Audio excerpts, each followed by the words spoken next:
Timberwolves, it is Prince theme, and they've played nothing but Prince for the entire hour before this game tipped off. Well, Dante DiVincenzo is ready to go crazy. Let's go nuts, right? There we go. Isn't that how the song goes? Did I just tee you up? That was scripted. That was scripted. Jones out top. Najee Marshall has been a great find for the Mavericks this year. Missed that time. DiVincenzo with the board. The push to Edwards. Edwards has had not a lot of offensive success against Dallas this year as Randall misses. And Middleton brings it across. Here's Marshall. Back out to Middleton. Shot clock at 10, working against Randall.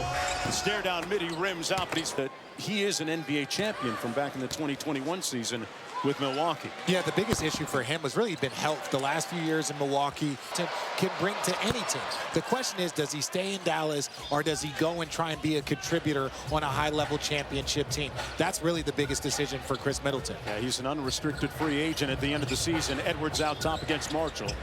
DiVincenzo into Randall on the block. McDaniel drives it, having a career year. This one caroms off to Washington. Well, the two things I like early, Anthony Edwards passing it to Julius Randle for an open shot, and then Randle passing it out of the post. They're both trying to be connectors early as you see Tyus knock down that little mid-range shot. Tyus Jones, who played his AAU basketball here in Minneapolis for Howard Pulley. And speaking of, Washington pulls the three and knocks it home. And now make no mistake, Dallas, they've been banged up all season long. But another thing that's true about Dallas is that they are leading the NBA in clutch games. That means every game that they are playing is coming down to the last 5 minutes, regardless of who's on the court. Defense is very consistent. Randall on the drive, bullies his way inside. Gobert couldn't make Middleton off the away action. Lobs it up for Gafford, couldn't connect. Middleton missed it, and Gafford cleaned it up. Boy, when healthy, he's been pretty good at that 5 spot for Dallas this year. Yeah, but he's dealt with sprained ankle literally from the start of training camp. He's been hobbled, so it hasn't probably been 100%. No lively, so it just puts a little bit more pressure on him. Edwards with the step back three. Comes out to Marshall in full flight. Middleton into the corner. That's Jones. Pristine passing. Middleton did not get away with the ball. I was going to say he got away with this. That shot comes off. And the outlet picked off by McDaniels with that 7-foot, 2-inch reach. I don't think they knew how high you had to throw it to get it over his reach. At the other end, he lays it in. McDaniels 6'9", folks, but a 7'2" wingspan. Richard, he is all knees and elbows. 4 points in the ball game for him. Had the rebound taken away by Gafford. Marshall, nice pocket pass inside. Edwards staying in front of Middleton. There's that great defensive ability by Edwards, but a better shot that time by Middleton. Anthony Edwards gave him a kind of a look, but it's like, don't forget, this man was putting in buckets in the NBA Finals, closing games. The only thing that slowed him down really has been health. Anthony Edwards now 0 for 2 from deep. Gobert fouled underneath. He's extremely skilled, shoots elite from everywhere. It doesn't matter if it's post, if it's a pick and roll. Late game, it was in the game. Yes, Giannis was dominant, yes, that 50 piece. But when you looked at the late game close, it was him and Drew Holiday. It's the game. When he was with Dame and that whole team, Dame was one of the players that these two would talk often. So I think there's a tremendous amount of value to Dallas. Washington on the bounce over Randall and cleared by Gobert. Minnesota on the run.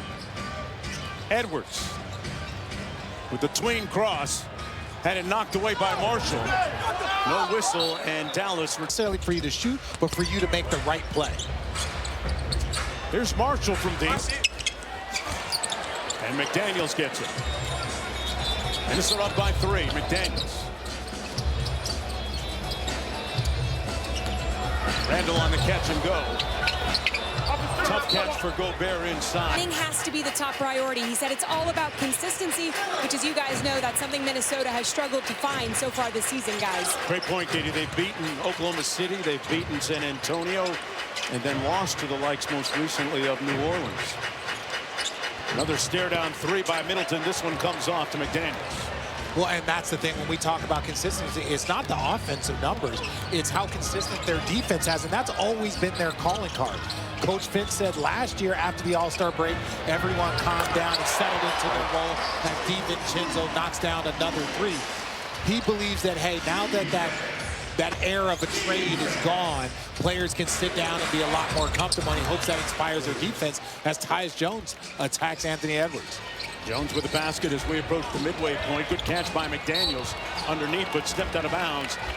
Control an NBA court. Still understanding how to control an NBA game, because that's what it is. It's not talent with young point guards in this speed. Scored yet on just 2 field goal attempts.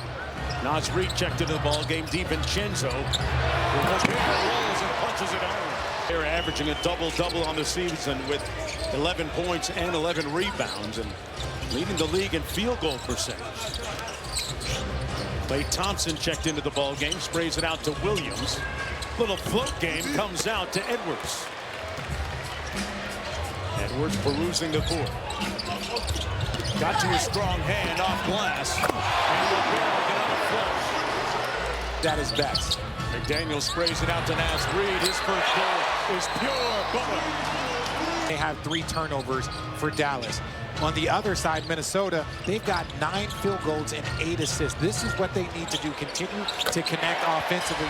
As you see, Anthony Edwards gets on the board with his first 3. Shooting 40% from deep on the season on very good volume, about 8 attempts per game. Minnesota off to a good start, 6 of 10 from downtown. Bagley on the keep. Tipped it up. Edwards tipped it out to Dosunmu, who checked in during the break. Dosunmu with a nice in-and-out move. Gobert with another cleanup. Dosunmu, what a pickup for him. You add another two-way player. His offensive game has increased. Defensively, I think he fits into what the Minnesota Timberwolves have on the perimeter already. He's shooting 46% from deep on the... Sometimes I think people focus on the things that he makes mistakes versus all of the positive he brings to the table. Still a very imposing force defensively as well. Klay Thompson on the catch and shoot. Bones Highland into the ball game for Chris Finch into the front court. Dosunmu on the catch and go. Gobert with the sidestep. No whistle. Now, Rudy, you can't do that after I just complimented. He was feeling nice. He was feeling nice. He tried to hit him with a euro. Martin on the drive, turns the corner on Gobert for the layup. And Martin on the score sheet. Minnesota still leading by 10. Bones Highland, primary ball handler now in at point. Naz Reid with the spin, and he'll go to the free throw. Naz Reid, former 6th man of the year. He can play inside, he can play outside. So they have perimeter depth, they have big depth, they have versatility across the board. So when you look at them, you're like, hey, this should be those lulls that they have defensively or in games that causes those bad losses. And these are the type of matchups against an undermanned, injured Dallas team that Chris Finch gets a little bit nervous about, understandably, right? Yeah, because somebody once told me you don't want to play with your food. And right now, Dallas is one of those teams that they're shorthanded. They're going to compete, they're going to fight. But if you're Minnesota, it's all about handling business. Oh, Williams with the nice